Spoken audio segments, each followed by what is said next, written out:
Hello, ladies and gentlemen. I think some of you have been here throughout the series on Israel, and among those prominent names, the most prominent was tonight's speaker. We mixed her or included her, although she is actually standing for her own. And those of you who have been applying for tickets 3 or 4 years ago have an idea what insistence means. Eva Illouz is a highly demanded speaker, a brilliant philosopher. That's probably made you endure over these, I think we have been trying about 7 years ago. So, okay, the pandemic played its own role, but we are very happy to have you here tonight, and I think it was worth waiting.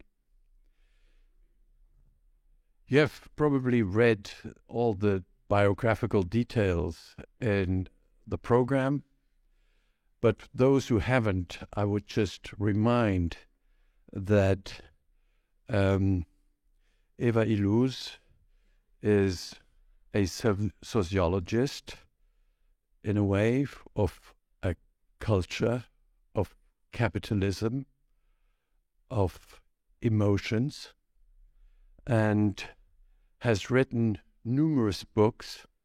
Don't trust Wikipedia, by the way. It's pretty misleading, both in numbers and in quality. She took her PhD at the University of Pennsylvania, and then it's a very interesting aspect of her academic career. She is very often a guest professor at very prominent places. We all associate Princeton, Paris, Zurich, Berlin, and others. But she is, after all, a professor at the Hebrew University in Jerusalem. So probably what she is known for and what sort of made you decide is something that is associated with love and sex and capitalism. Tonight you have you get a taste of a new book. Fear and Resentment is about to come out soon in Suhrkamp Publishers, and you will get a kind of idea tonight what you are probably reading later this year. Now, but I would like to invite you to approach the question and answer period with all you know about her and about her work. I think it's worth, and you should take the chance to raise these questions which have been brooding in yourself for 7 years. And now I'm very happy to have you here, Eva. Thank you for coming.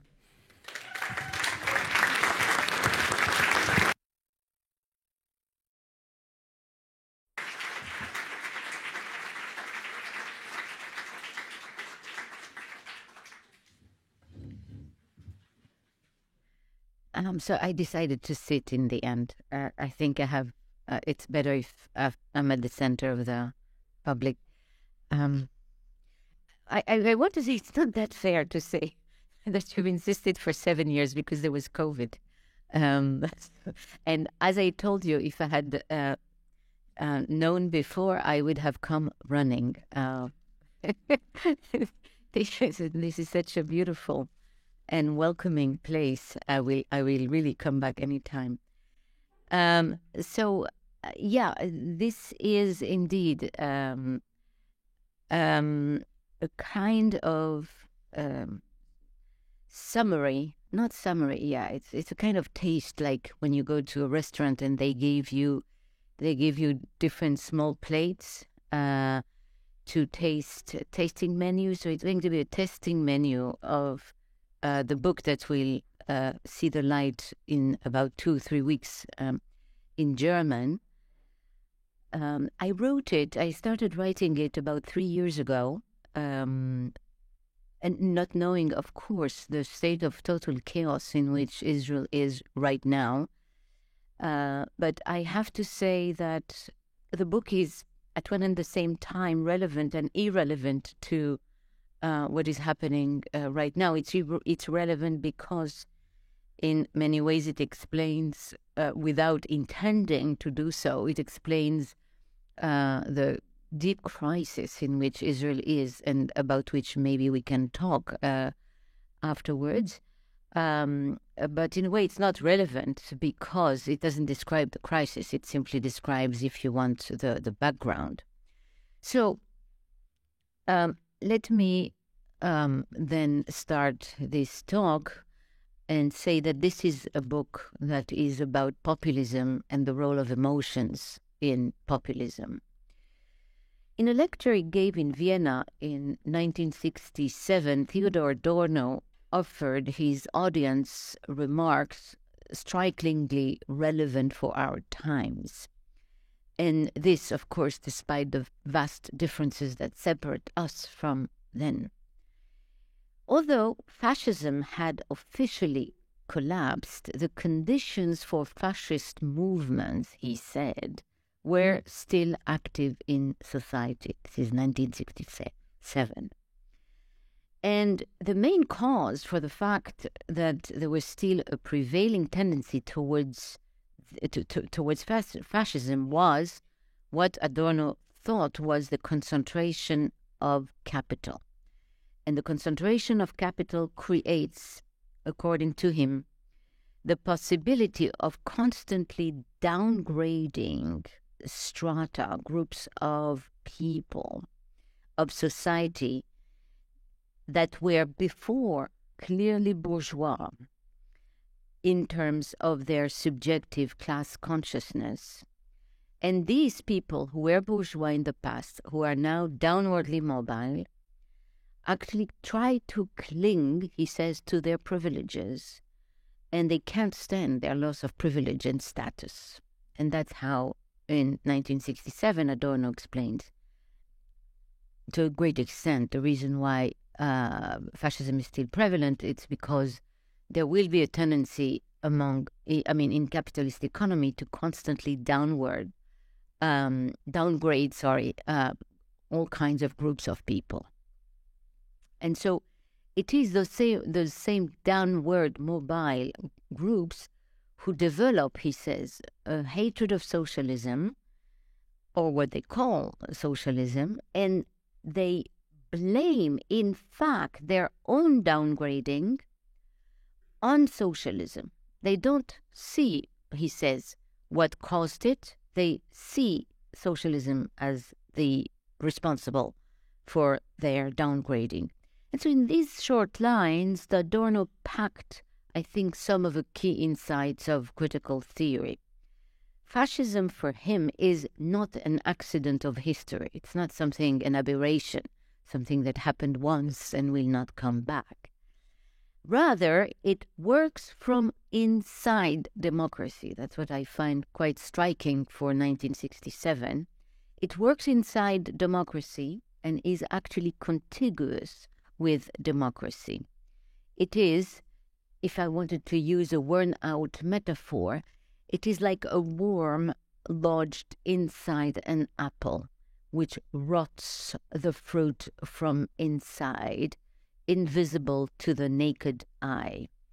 Jan Werner Müller, one of the most prominent world specialists on populism, who is not aware, he didn't quote this text at all, but actually has suggested something very similar. He has said that populism is, I quote, a permanent shadowy effect of representative democracy. A diagnostic that is, I think, astonishingly congruent with that of Adorno. What makes possible such uncomfortable coexistence of democracy and political forms which undermine it are forms, this is for Adorno, forms of incomplete or distorted thinking, which I think are to be found if I follow Adorno's thinking, which are to be found in the ways in which we build causal frameworks, how we explain things. That's what it means. How we make events intelligible to us, how we attribute blame, who we accuse for the fact that, things are not going the way they should. Pointing to what political scientist at Yale University, Jason Stanley, has called a flawed ideology. A flawed ideology, in a book which he wrote, it's called How Propaganda Works.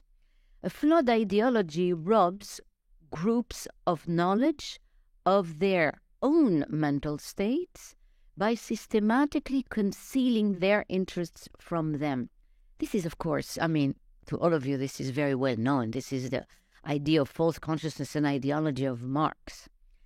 And even though, we academics like to have disdain, and I like to have disdain for ideas that seem too simple and too old, some ideas could be old and simple and yet be true. And I think I'm forced, against even my will, to go back to this notion of false or flawed ideology. We can talk about that also if you want. The question of flawed ideology is particularly relevant to the present time because everywhere around the world, and especially in Israel, democracy is under the assault of what Francis Fukuyama has called nationalist populism, which is a political form which undermines the institutions of democracy from within, and which thus lets the most powerful actors in society, such as corporations and lobbies, use the state to meet their own interest to the detriment of the demos, the people, who curiously feels alienated from the very institutions which have historically assured its sovereignty. In other words, the very strange thing that is happening is that it is the people who feel most alienated often from democracy and from the institutions which safeguard democracy, when democracy is supposed to represent the people, but it is the people which puts this into question. As political scientists at Harvard University, Stephen Levitsky and Daniel Ziblatt claim, democracies do not only die through military coups and other such dramatic events, they also die slowly. And I think populism is one political form taken by this slow death. So I want just to say that there are currently a lot of theories explaining populism. I'm not going to go into it, although again, in the questions we can. There is the polarization thesis. There is this idea that populism is a reaction in a shift of cultural values. It's kind of generational gap between progressives and people who feel completely left behind in terms of cultural values. There is also the idea that it is a reaction to inequality and globalization and decaying infrastructure. I am not trying to explain here populism. I just want to make this clear. What I'm trying to do is describe populism, and I try to describe it in a way through the conscious attempts by politicians and by experts in political communications, marketers, advertisers in politics, which assist politicians in order to communicate with the people. Political communication has become a very specialized, expert business. And I am interested in the ways in which this communication is done. So, in order to understand how people come to ignore their self-interest, I think we must have a recourse to the idea of emotions.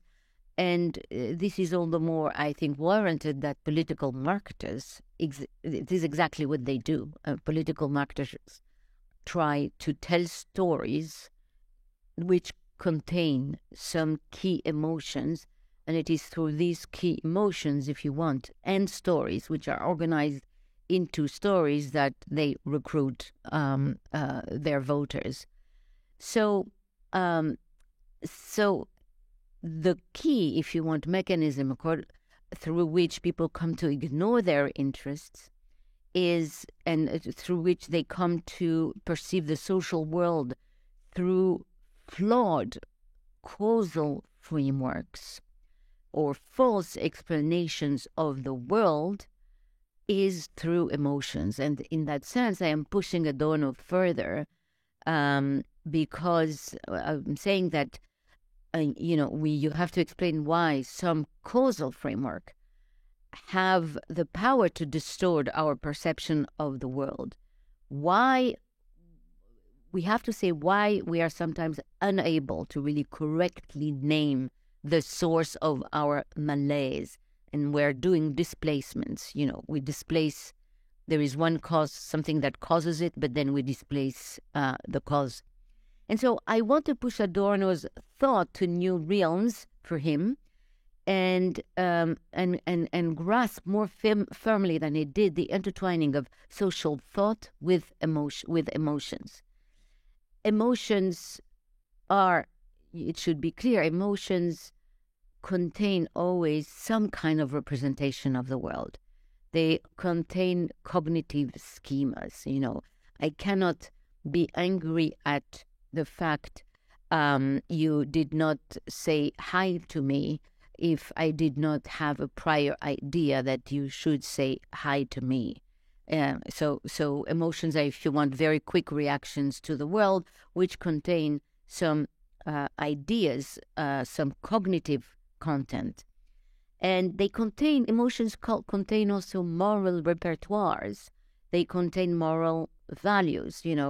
I will be angry because you didn't say hi to me, because in my moral world, if I said hi to you, you should respond back to me. And so these moral repertoires, once they are activated, have the multifold power to deny empirical evidence, to shape motivation, and to overwhelm self-interest. That's one of the key characteristics of emotions. And political orientations are charged with affective structures that, form the core of our political identity. And so this is what I'm interested in this paper that I'm going to present. And I am going to simply say that also that emotions are embedded in deep stories. This is an idea that Arlie Hochschild from the University of Berkeley offered, and I really like this idea. A deep story is a story that we tell ourselves about the social world. And this story doesn't need to be true. It doesn't need to rely on fact. It simply needs to feel true. And that's a deep story. And a story is precisely about making the events around me intelligible and explaining them. So I'm going to focus on Israel, and I'm going to focus on 4 deep stories and on 4 emotions, if you want. 4 emotions which are embedded in deep stories. These 4 emotions are fear, disgust, resentment, and love. And so I will start with fear. There is a very long philosophical, political tradition thinking about fear in the polis, in our political arrangements. For Aristotle, for example, fear was a very good way to teach virtue and to form the good citizen, because if you fear the law or the ruler, then you will be a good citizen. And it's a valid way. And Montesquieu had contempt for this view of fear, because for Montesquieu, and we are much more like Montesquieu than we are like Aristotle, for Montesquieu, fear is incompatible with freedom. But probably the most powerful proponent of fear in politics is Machiavelli. And you remember all, of course, that when he writes The Prince, he says to the prince, you should be loved and feared at the same time. But if you can't do both, always choose fear, because fear will ensure that social order is preserved. Few democratically elected heads of legitimate democracies have used fear as blatantly as Benjamin Netanyahu. The American journalist Peter Beinart summarized, if you want, his many years of leadership very aptly. He said, "For Benjamin Netanyahu, Israel always faces the same enemy. Call it Amalek." Amalek is a kind of biblical figure intent on always destroying the Jews. So Hitler, for example, would be an Amalek, a kind of version or reincarnation of Amalek. Call it Haman. Haman is also it's the same idea. Call it Amalek, call it Haman, call it Nazi Germany. It seeks the same thing, the destruction of the Jewish people. And of course, so Netanyahu intermingled more cynically than any other Israeli politician the biblical and theological characters of Jewish history with the geopolitical entanglements of Israel. Netanyahu intertwined the narrative of Jewish history, which is a history of persecution, of massacre, which is true enough, but which has not much to do with what is happening in the Middle East right now. And he did that, he intertwined it with the diplomatic and geographic conundrum of Israel in the Middle East and with the Palestinians. In his meaning Netanyahu's 2000 book, A Durable Peace, Netanyahu wrote that the idea that the Palestinians are a separate people that deserves the right of self-determination is borrowed directly from, guess, the Nazis. Like, what? But it's written. In 2002, he urged the United States to invade Iraq because, he said, "We now know that had democracies taken preemptive action to bring down Hitler in the 1930s, the worst horrors in history could have been avoided." We know what happened since then in Iraq, and what a disastrous enterprise it has been. In 2006, he said, it is 1938 and Iran is Germany. Again, I'm not saying Iran does not pose a threat. I'm just saying, why use Germany as an analogy? In 2010, he vowed that we won't forget to be prepared for the new Amalek. Remember, this is the eternal figure intent on destroying the Jews.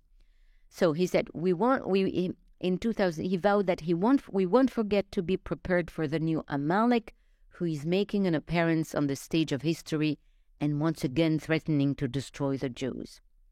In 1994, Netanyahu cast Yitzhak Rabin, who was making peace with Palestinians, as a traitor. He, in fact, was the leader of demonstrations in which Rabin was presented wearing Nazi uniforms. He was the chief inciter in a campaign which portrayed Rabin as a Nazi. And it, in a way, it shocked, but it didn't surprise anyone that Rabin was assassinated subsequently. So he really shrouded the Oslo process and the peace accords in a climate of very, very extreme fear because always of this deep story of Nazism that he used for anything and everything. He made up much later, the historical lie that the Palestinian Mufti was the first, hear this well, Palestinian Mufti of Jerusalem was the one who whispered the final solution to Hitler.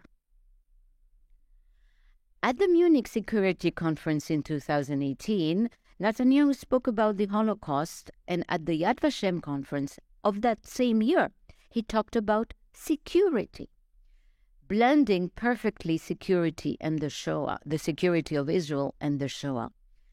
And it was the same in his 2015 speech to the American Congress, where he started his speech by comparing Iran's regime to Amalek's genocidal, genocidal intent.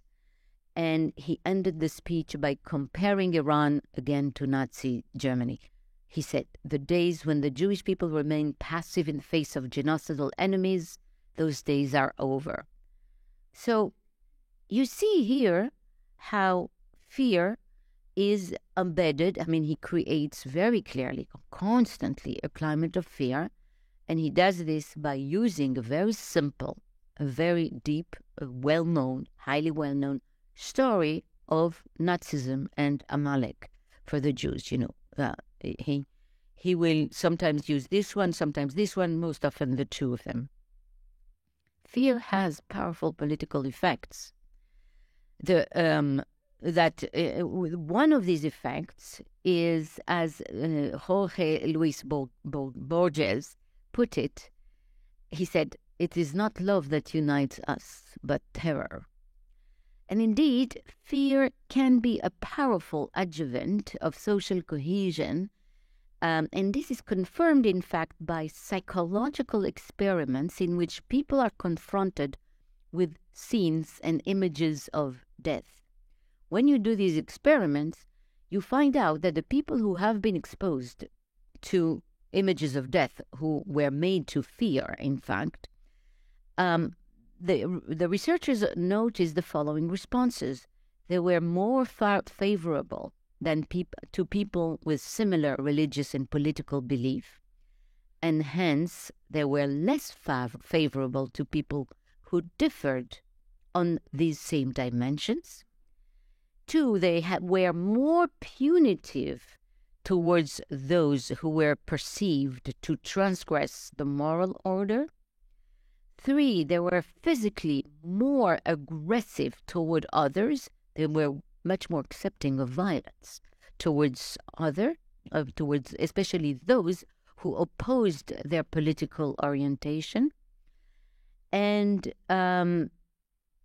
so these are 3 main effects. So clearly then, fear has an enormous political consequence in that it favors one's own group, and it is much more likely to help exclude all those who are perceived to be outsider. And this also, by the way, the increased group cohesion that is produced by the perception that there is a threat also increases the respect for the leader. This also we can prove in psychological experiments. It increases the idealization of the in-group, of my group, and it increases the deviation from my group, and it increases my attachment to the leader. So really we can say that there is very good reason why populist, fascist, or proto-fascist leaders will always use fear as, the first way of ruling. It is because it, in fact, creates very efficiently this attachment to the leader. An example of this, if you doubt it, of this in-group effect, can be found after the terror attacks of 9/11, in which America was attacked, and this had the effect, in fact, of incredibly increasing national cohesion and patriotism, and the approval levels of George W. Bush, which were quite low before, skyrocketed. they increased dramatically afterwards. So we can then say that that once Netanyahu cast political and diplomatic issues as threats of annihilation. This is not me. Okay.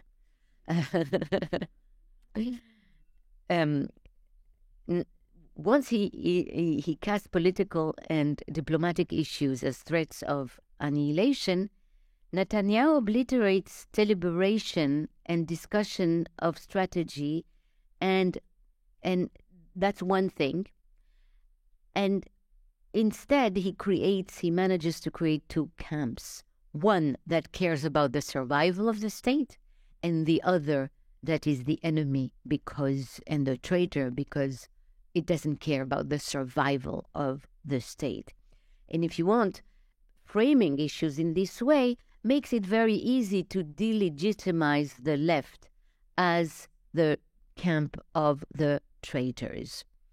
And there is no doubt that, in fact, he is quite responsible for the fact that the left has become a tiny and marginal fraction of Israeli politics. In fact, it has been wiped out. And I think it is the effect of Netanyahu's doing. And this is evinced by the Israeli chapter of Amnesty International. Two people working at the Israeli branch of the international organization of Amnesty International confirm in a report that in their conversation with government officials and ordinary people, they have found that the idea of human rights, which is viewed as an idea of the left, is often viewed in Israel as very suspicious and as antithetical with security. Because security has been presented as opposite to the left, and because it relies on fear, it actually trumps all other values.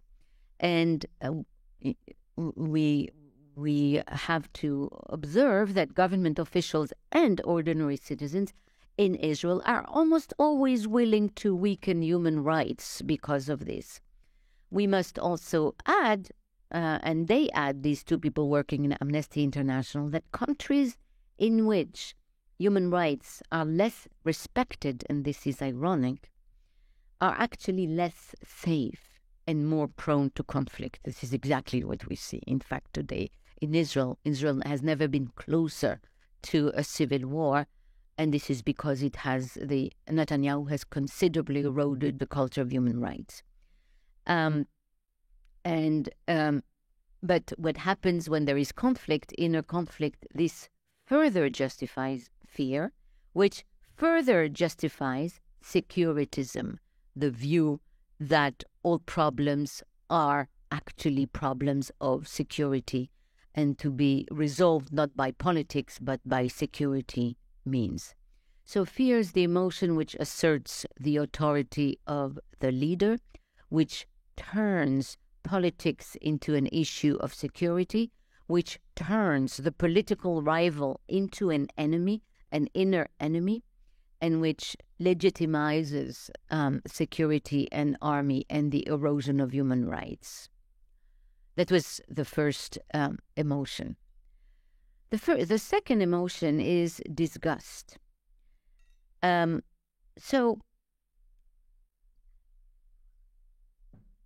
if fear is about trying to turn the political rival into an enemy, and by the way, we always know that we're moving from a democracy to something else when the legitimate political rival is turned into an illegitimate enemy.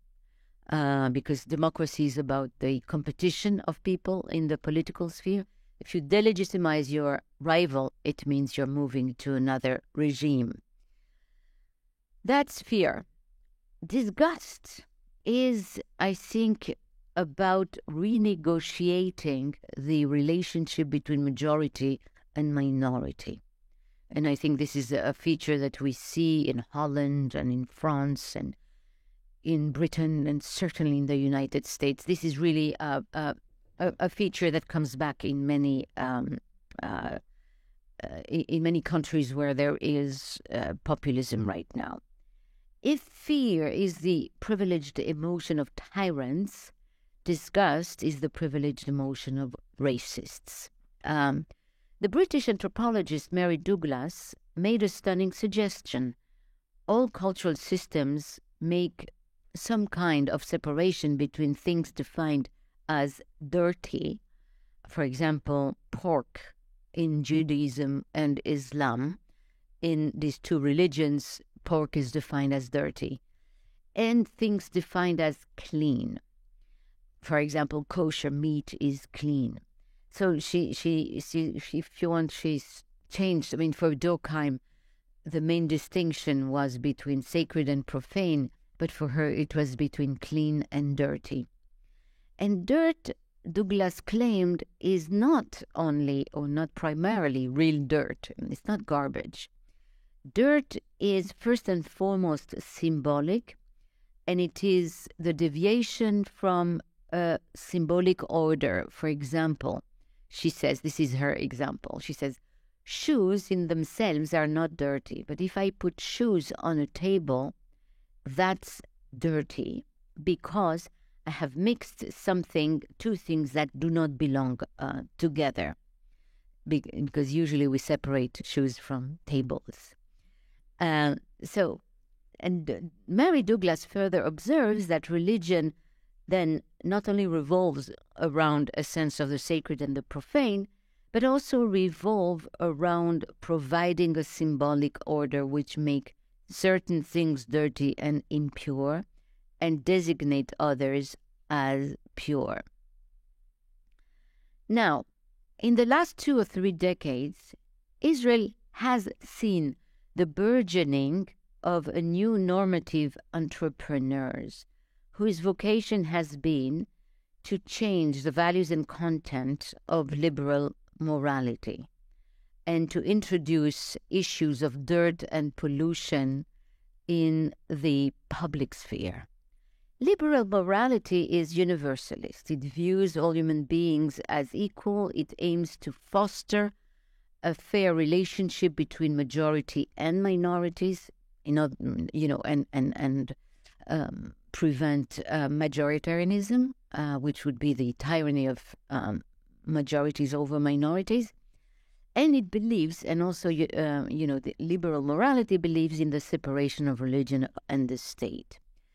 These new moral entrepreneurs have profoundly changed the content of the public sphere by promoting disgust as a legitimate way to speak about certain groups by making them, in fact, dirty. They are what I would call disgust entrepreneurs.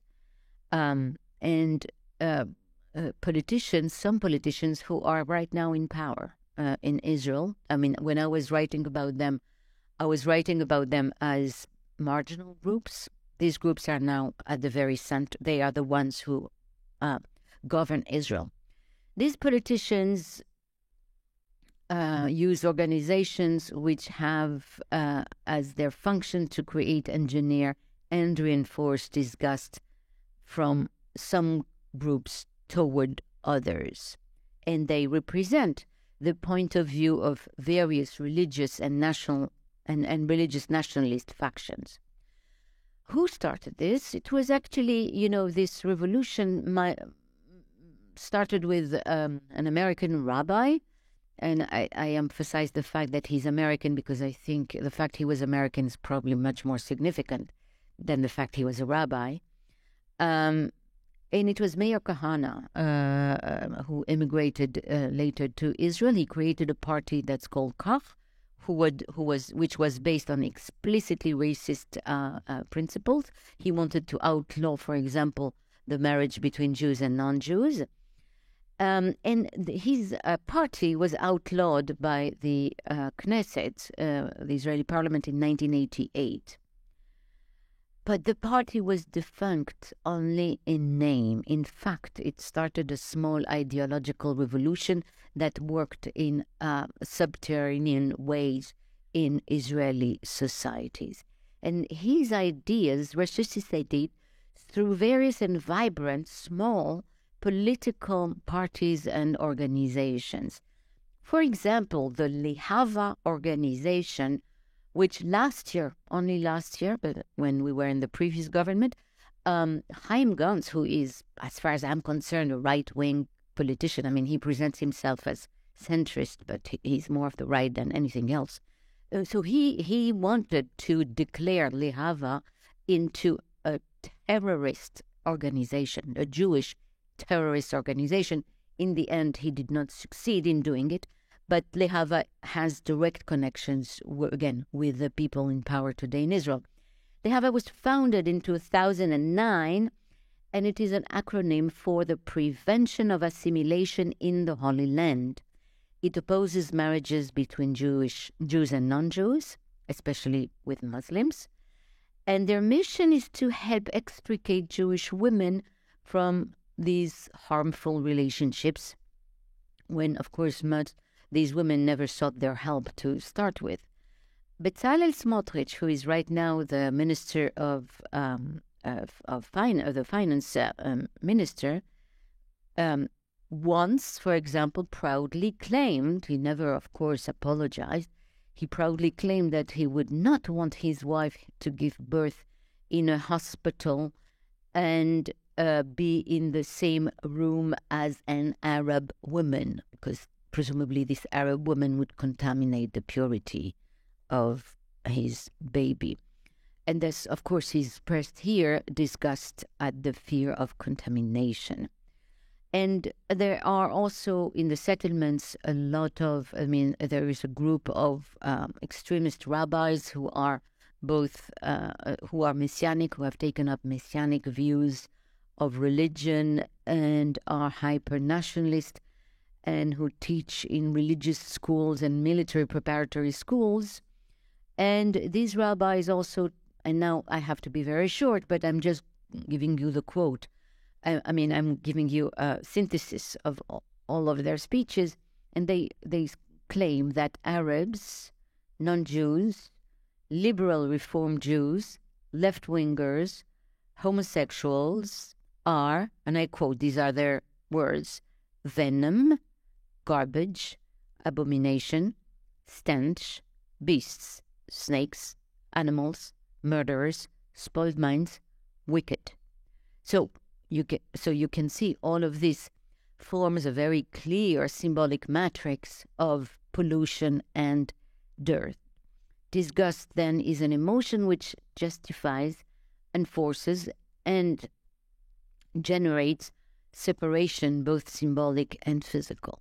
And you can imagine how much more easy it is to exert violence against the groups which are thereby viewed as dirty, as possibly contaminating you with some pollution. The third sentiment, which is very important, is resentment. Resentment has probably always been present in democratic politics or in politics. Aristotle speaks about resentment in his Politics.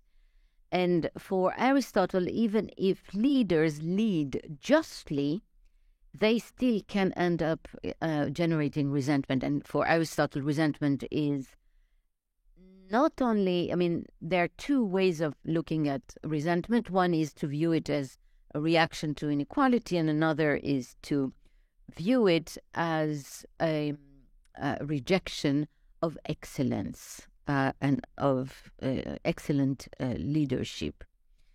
So it seems to me that the emotion of resentment is emotion that deals with the question of how much justice have I been denied, and I think therefore that's the reason why Nietzsche made it kind of variation.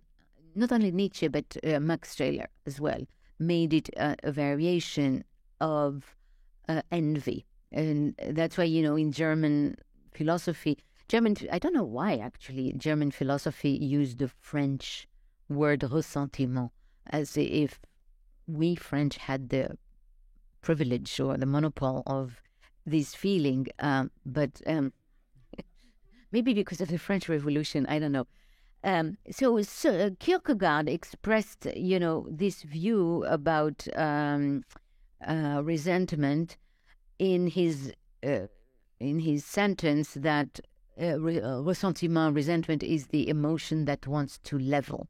In other words, it doesn't want inequality. It wants everybody to be at the same level. And so, for Nietzsche, ressentiment was not exactly a democratic emotion per se, but for him it was typically generated by democracies, and it was likely to be felt by members of groups who experience inferiority on the one hand, but given that they are in a democracy and that there are norms of equality on the other hand, they will want to avenge their inferiority. And which was also exactly the view, I think, of Max Scheler.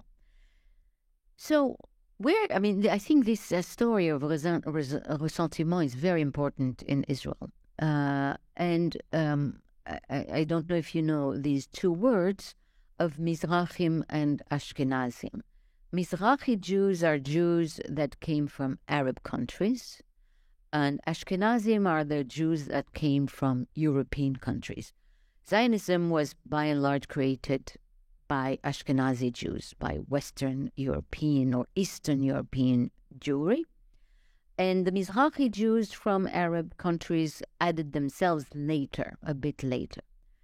Those Mizrahi Jews who immigrated to Israel from North Africa and, Morocco or Iraq or Yemen and others in the 1950s, and their descendants experience what is, I think, today indisputably a significant discrimination from the socialist left-wing establishment, Ashkenazi left-wing establishment.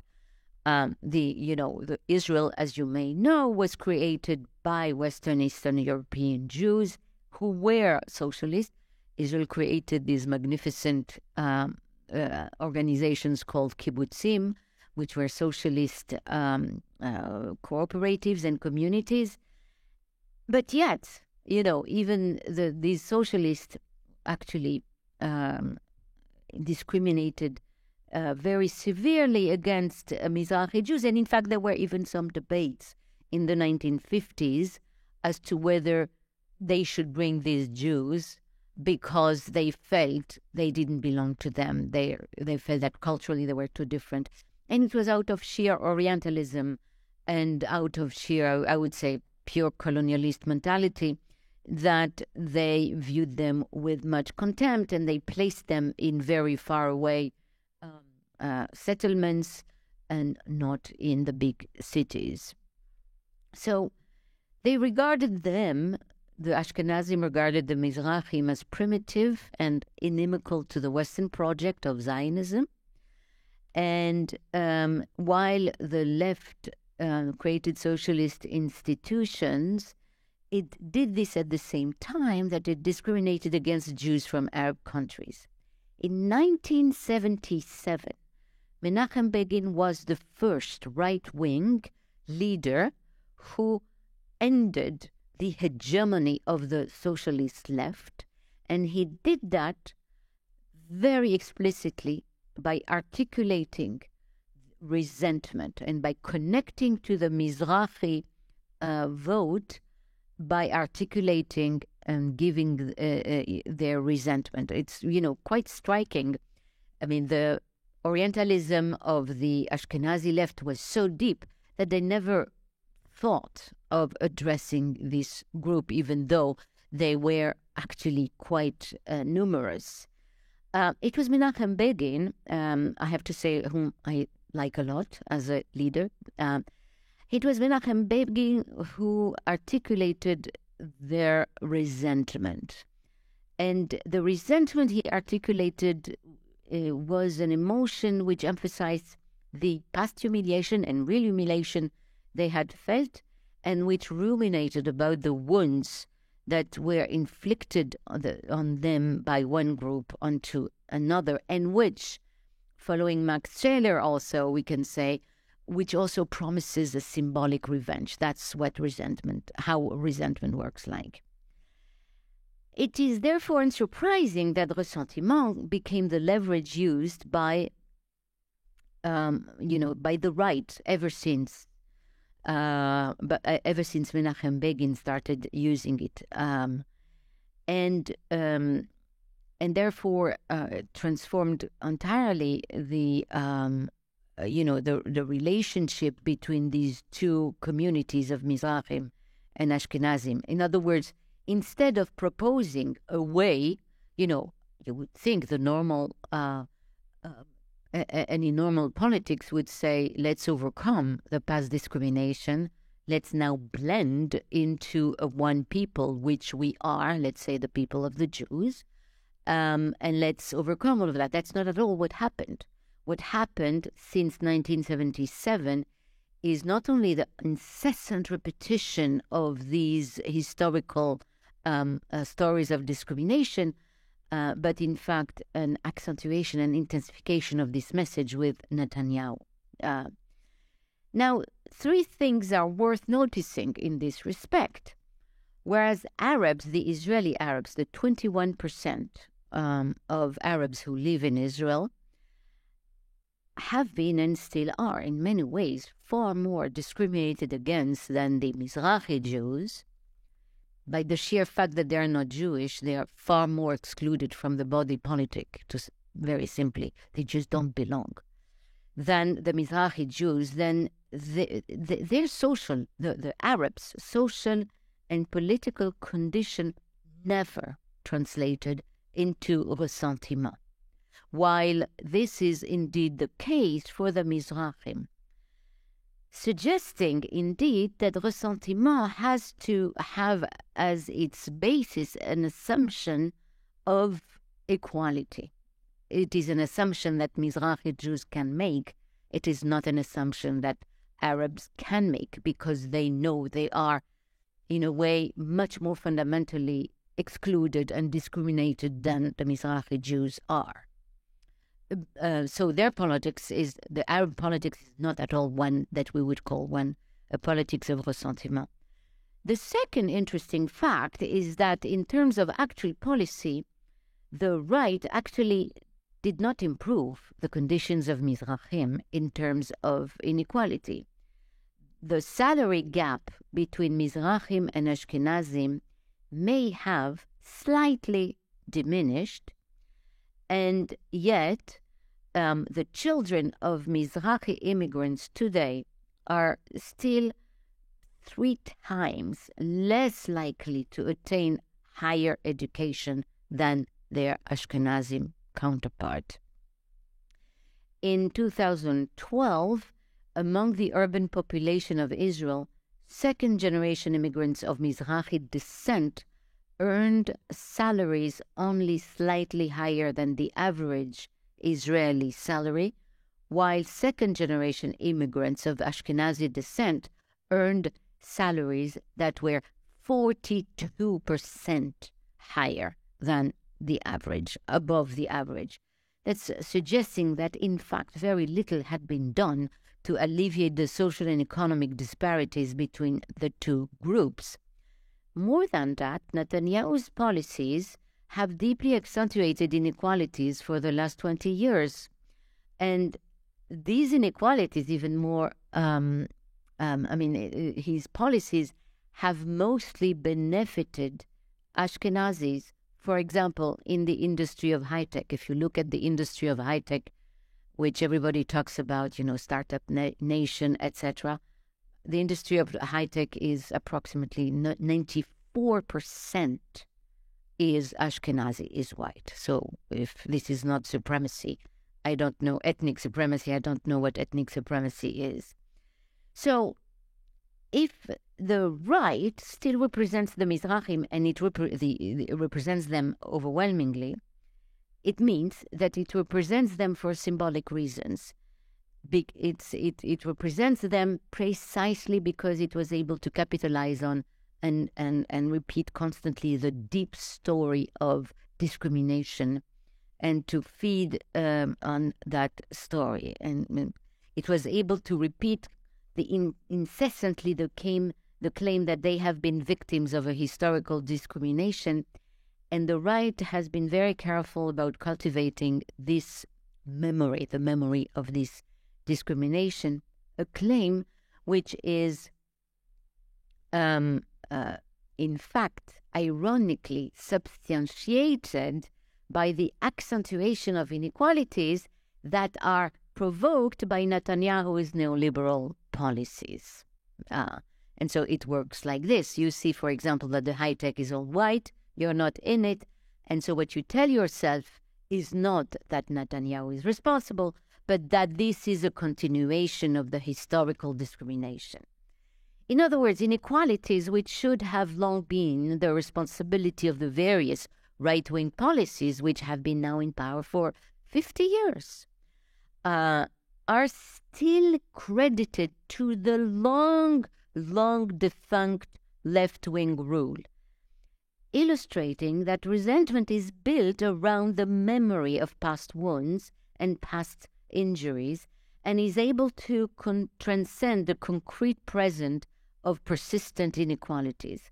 Yascha Mounk, who is a political scientist, has argued in a comparative international study that populist leaders last, on average, much longer than non-populist leaders. I would argue that this longevity may be explained by the fact that such leaders are able to activate and keep alive the memory of past wounds in a way which feeds into a form of wounded collective consciousness.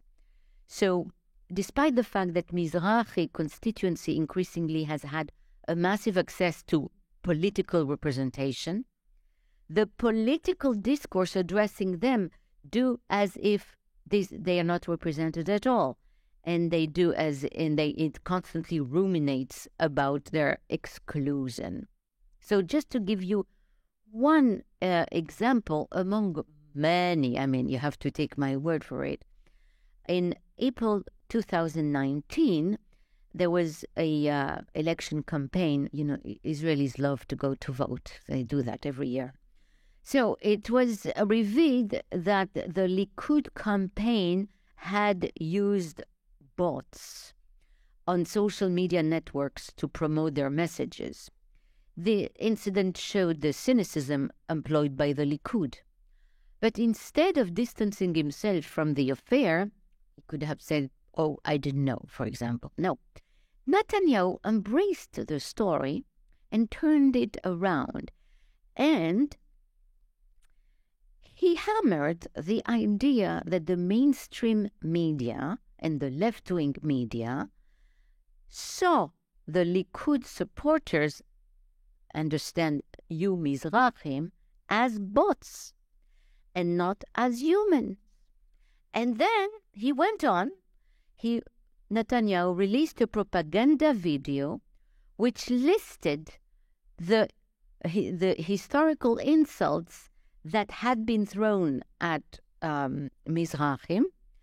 For example, primitive, riff-raff, a herd of animals, etc. And now he added the new insult, which was bots. And he encouraged his supporters to vote Likud as a protest against the historical oppressors, who were like 50 years earlier. Resentment is actually, resentment is the emotion that enables to renegotiate the inequality, if you want. It is the emotion which then enables very easily to speak about elites, to speak about left-wing people in terms of elites when left-wing people are, usually in favor of redistribution of taxes in a fairer way, and who are, in general, more for equality. But this is the emotion which helps cast these groups, exactly as Adorno was saying, into enemies. Lastly, the love. When I say love, I mean love of the country. So populism affirms not only that they are traitors to the nation, that they are people who are contaminating and dirty, and that elites are exploiting the people. It needs to recode these, if you want, negative emotions into a positive one. And that positive emotion is the love of the people and the nation. Think about Trump's slogan, "Make America Great Again." This is, in fact, a call to love America, what it was. Even though early Zionism heavily relied on religious symbols and was forcefully patriotic, it was also secular in the sense that it attempted to create a common culture based on secularized religious symbols. The populist ideology of Netanyahu continued this nationalism, but changed profoundly its content, relying much more literally on religious symbols, on religious laws and principles, and not on a secularized version of it. So, in fact, again, what we are seeing today in the government is precisely this, the fact that Netanyahu has worked towards legitimizing and mainstreaming all kinds of religious laws, symbols, and values inside the public sphere. And so he smoothly incorporated the biblical land of Israel with the modern Israeli state, and he radicalized the definition of Jewishness and pitched it against its imaginary detractors who became at once not Jewish enough and unpatriotic. So now, if you're secular, you are in fact suspected of being un-Jewish and unpatriotic, and ergo traitor. Religious nationalism is one particular brand of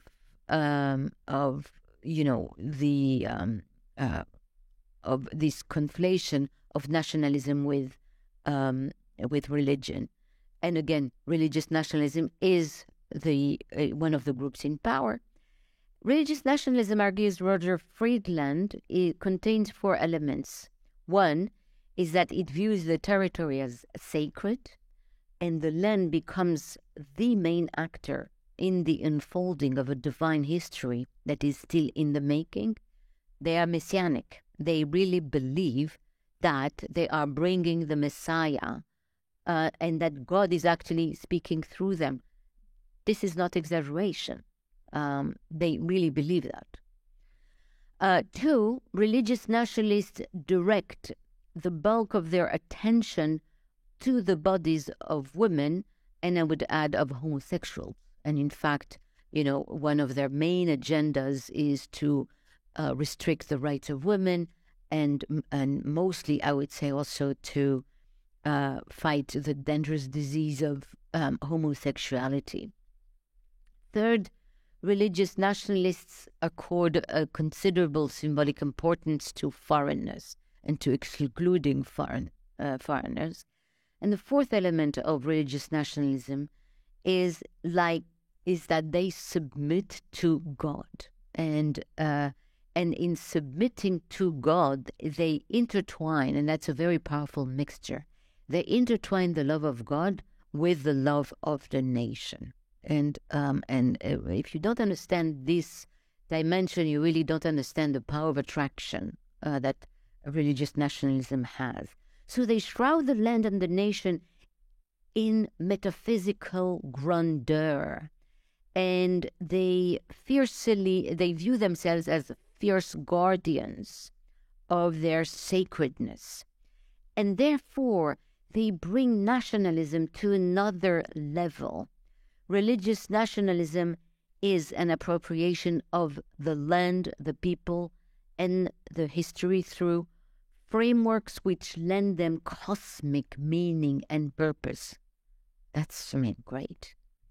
While de facto fragmenting society, they constantly invoke a single Jewish people, a sacred land, a sacred history, which is the solution to the fragmentation which they themselves actually create. To conclude, I've now given you a kind of, panorama of the book.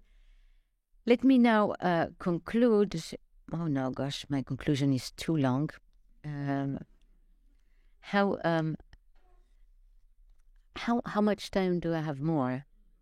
5 minutes.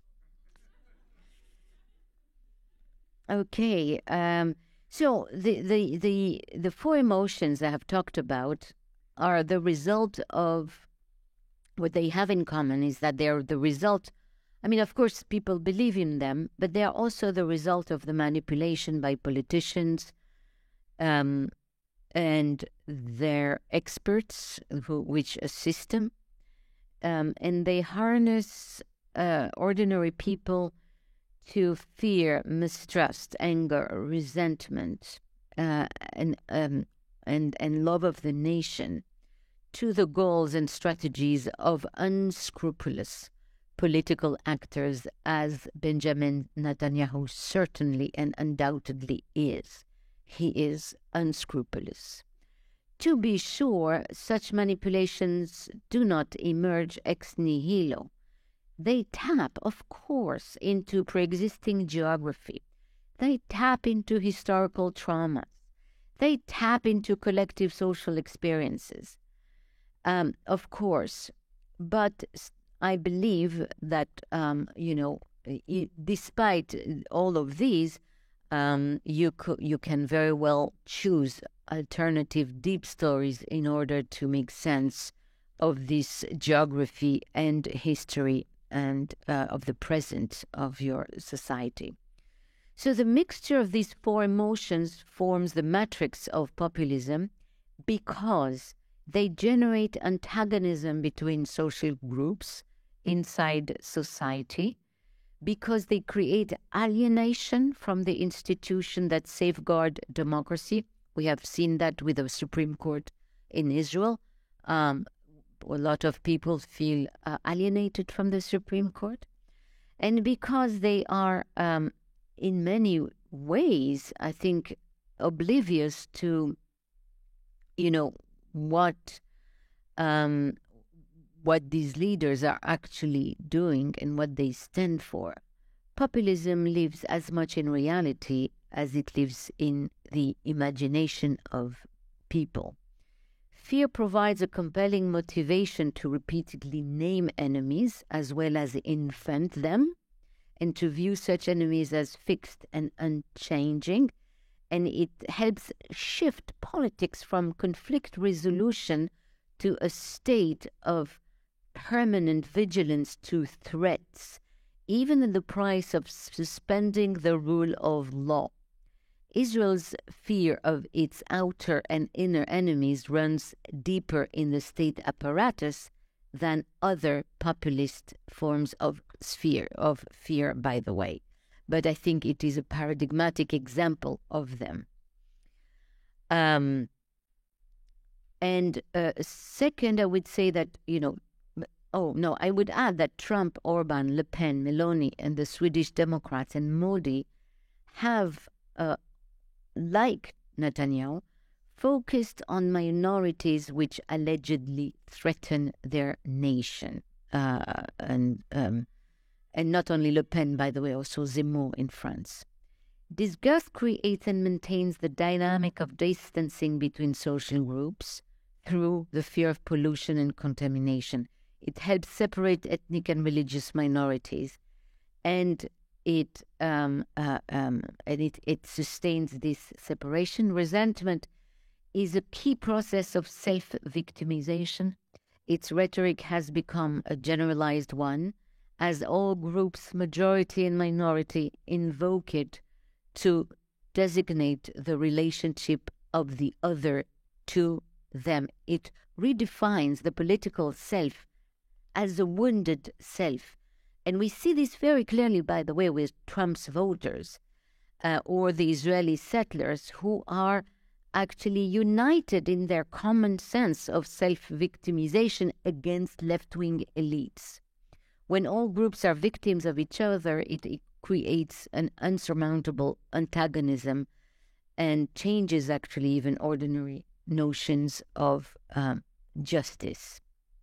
And finally, I would say that there is a particular form of exclusionary patriotism which promises solidarity to the in-group at the expense of the other groups who become redefined as superfluous or extraneous or dangerous members of the nation.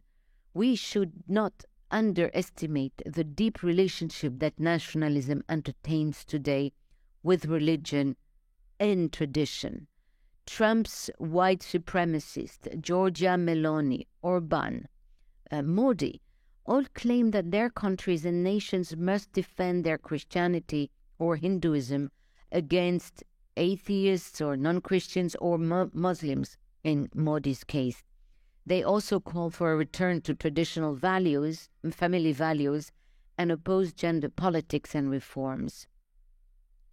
So all of these emotions together create large, imaginary spaces impervious to the real. These spaces are filled by emotional projections and scenarii which become prone to paranoid interpretations of social and political life. These emotional imaginary spaces fuel conflict within societies.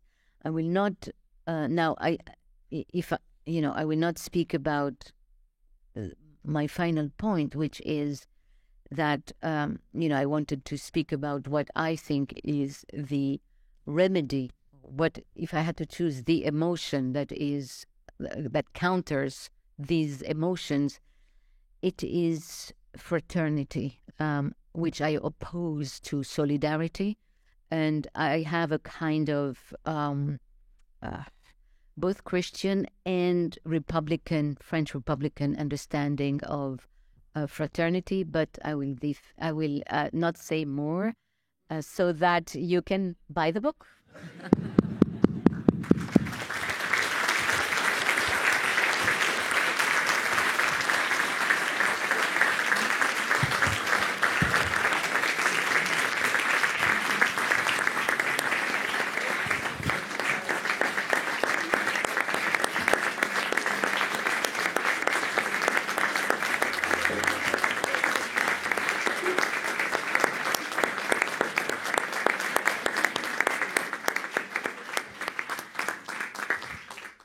Okay, thank you very much. If you want to fraternize now, please, it's your chance. Yes.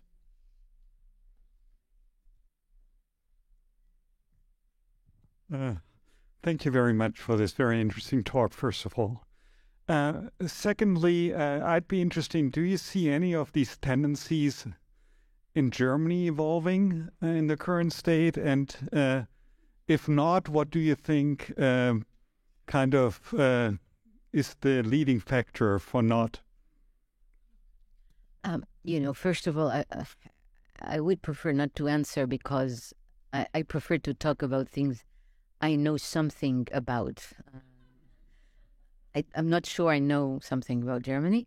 I would, however, say, that so far Germany, for the historical reasons we know, seems to have a kind of strong immune system. For how long, I don't know.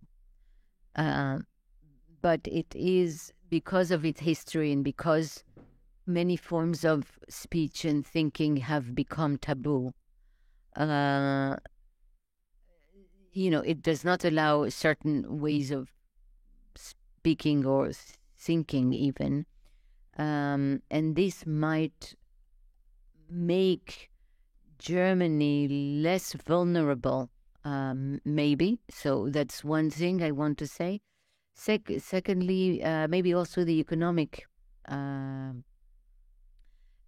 success of Germany and the fact that the working class has participated into the economic success of Germany, as opposed to the American working class, for example, which has been excluded, in fact, from globalization.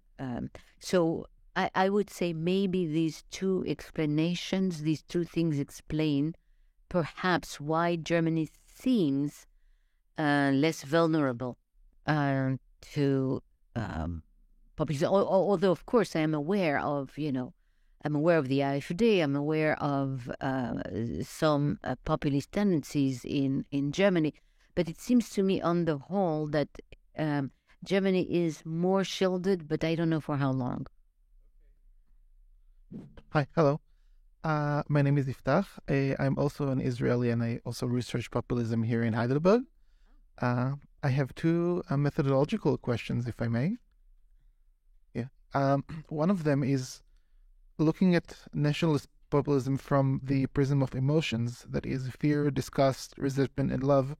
How do you differentiate between nationalist populism and between, let's say, the generic ultra-nationalist or fascist? Because the way I see it, at least, if you can't use this prism to differentiate them, then you sort of go into the almost a Goodwin law problem of populism, that everyone become a populist and then everyone become a fascist. The second question is if this description of the rise of nationalist populism relating to emotion, if it's not a bit focused on the supply side of the aspect, because as if you've described, the demand side were already there and could be found practically in any society. So if you're looking at populism from this kind of prism, isn't it also a sort of methodological challenge to explain the demand side as well? Thank you.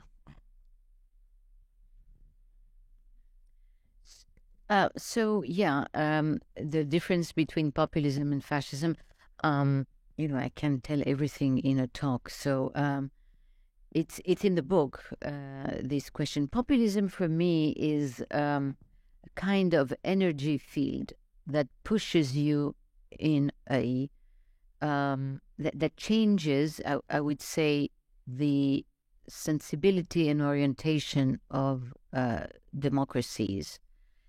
But the main difference, I think the main difference with fascism is that populism does not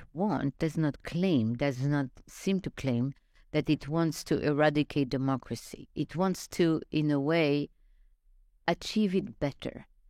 It claims to be talking in the name of the people. It claims, you look at I have no problem calling them fascists, the current fascists in the Israeli government.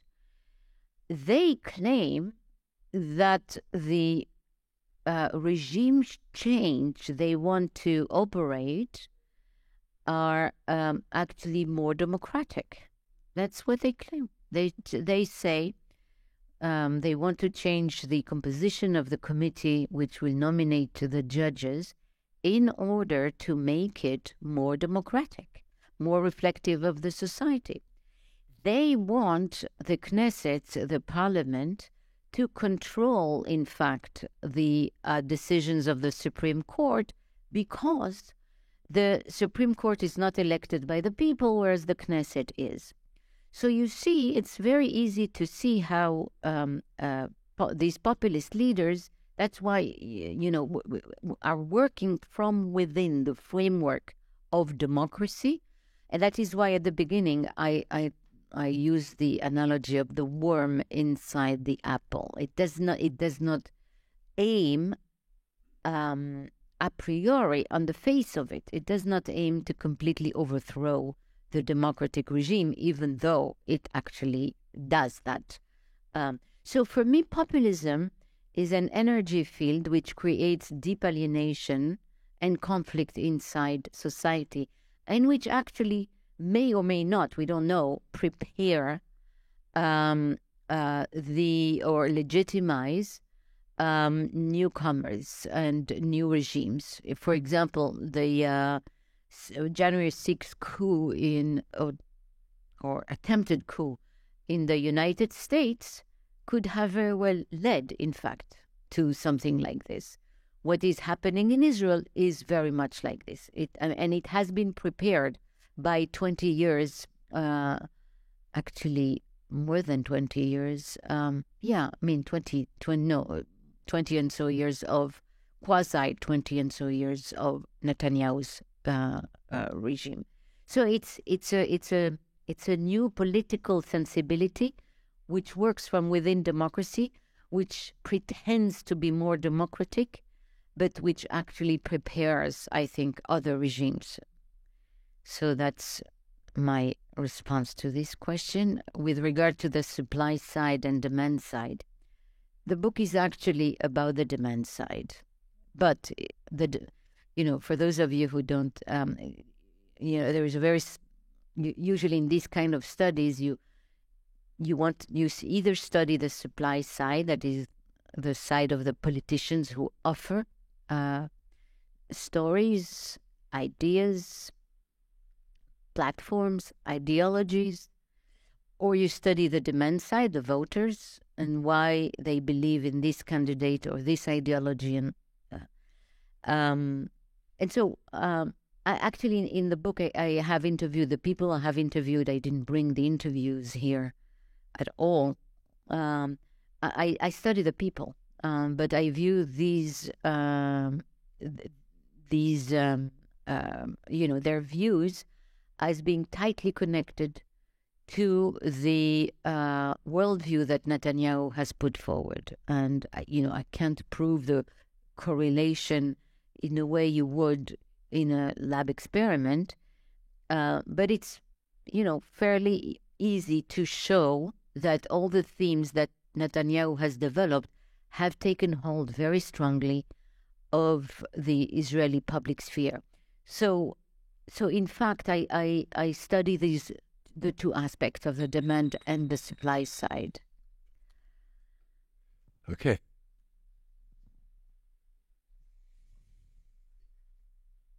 No?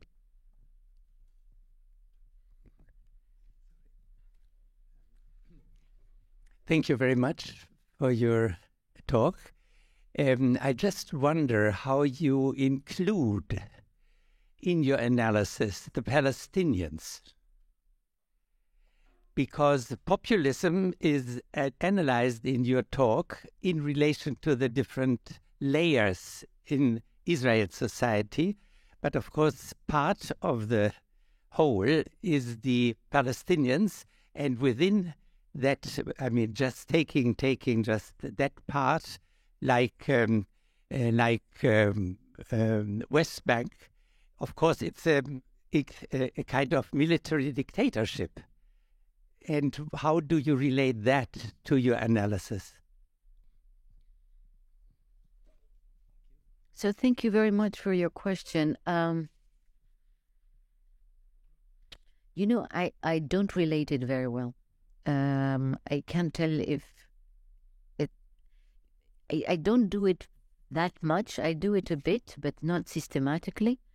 The Palestinian issue is certainly relevant to the analysis of the law of the nation and the analysis of religious nationalism, because this group, the religious nationalists, are, I think, trying to seize the decisive victory over the Arab population, which for some Israeli Jews was never seized enough. And so I think that What they want now is to forcibly or not forcibly, I'm not exactly sure what they have in mind, to be completely honest. I don't know if they know themselves, but to expel or transfer or, or massacre even. I don't know. I have no idea.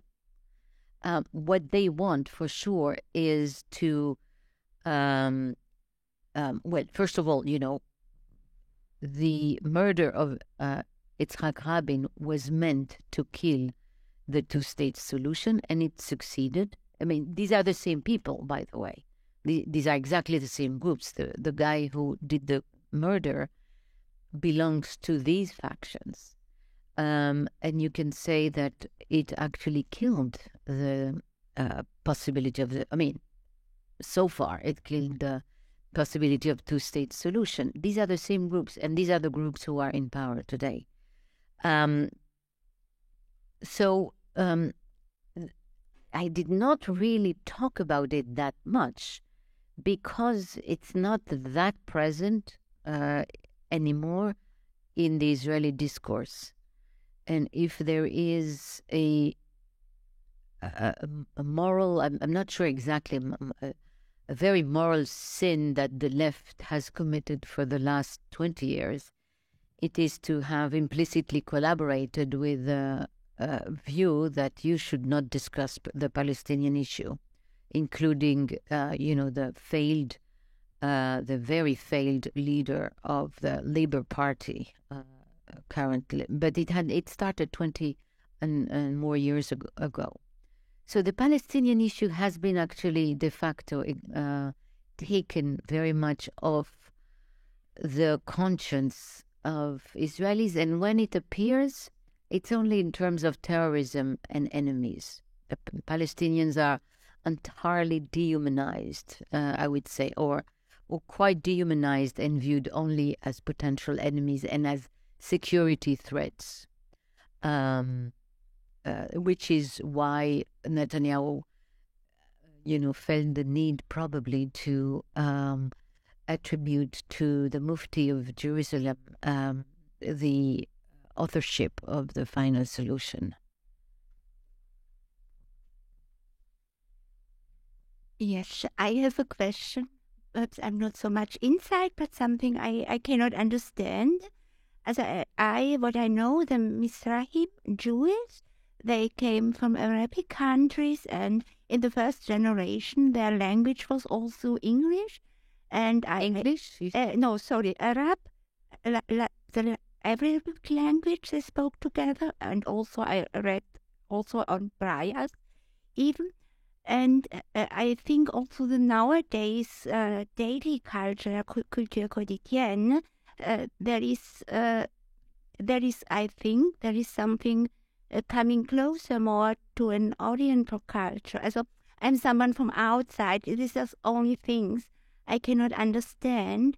Also, for example, that Arabic language is no more an official language in Israel, and also that the leader now is someone who has an American citizen, or I don't know if he has anymore, but I heard on French television that Mr.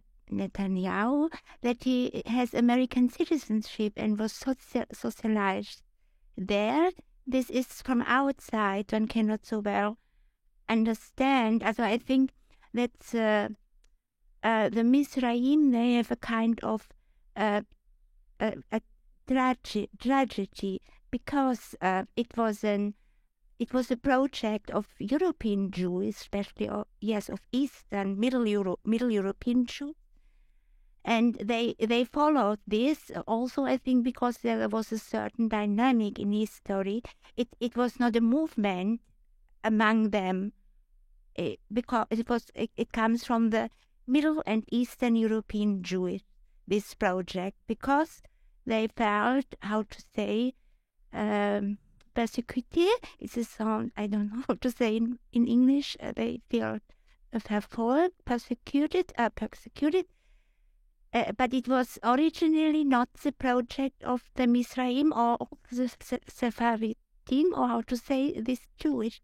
and they came there, and they also, if we take social psychology theories, for example, Cashwell, or there are also, I think, sociological. I'm sorry, did you want to ask a question? Yes, also the question what I don't understand from outside, that religion is a salient category, and the Mizrahim Jews, they have to separate them from their own Arabic origin and from a daily culture they have until now. So I understand there is a fight in the Israeli society. It's something